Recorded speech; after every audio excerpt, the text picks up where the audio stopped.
साथियों नमस्कार।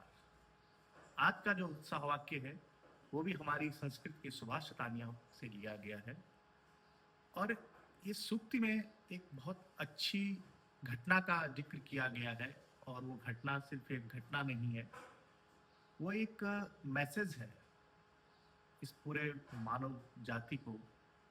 और इस मैसेज में बहुत सुंदर से कहा गया है, रात्रि गमिष्यति भविष्यति सुप्रभातम, भानु उदेष्यति हस्यति पंकजश्री, इत्यं विचिन्तयते कोशगते दुरेफे, हा हन्त हन्त नलिनी गजमुज्जिहारा।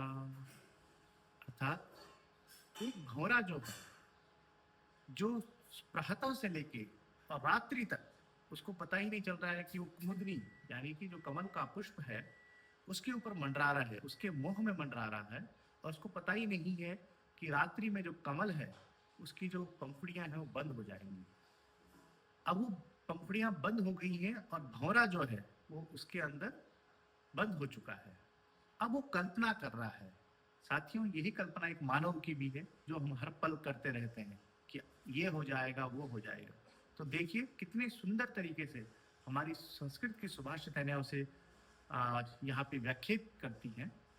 रात्रि गमिष्यति, अब भौरा सोच रहा है कि रात जाएगी, रात्रि गमिष्यति भविष्यति सुप्रभातम, और भविष्य में यानी कि कल फिर एक सुबह होगी, भानुदेष्यति हस्यति पंकजश्री, और जब कल सुबह होगी तो ये पंखुड़ियां यानी कि सूर्य के चमकने से ये पंखुड़ियां क्या होंगी, फिर से खुलेंगी।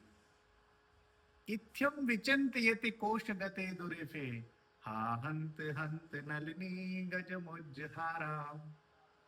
अर्थात यही सोच रहा था, यही कल्पना वो भौरा कुमुदनी के अंदर यानी कि जो कमल की पंखुड़ियां हैं उनके अंदर यही कल्पना कर रहा है कि कल रात्रि खुलेगी, भानु उदित होंगे और ये पंखुड़ियां खिलेंगी। इतना ही सोच रहा था तो कि उस तालाब में जिसमें वो कमल पुष्प खिला हुआ था, बंद था, उसमें एक हथनी आती है और वो सुबह उस पूरी कुमुदनी को यानी कि उसको उसकी नाव के साथ ही तोड़ देती है। हा हंत हंत नलिनी गज मुज्जिहारा। तो साथियों, ये बहुत सुंदर संदेश है।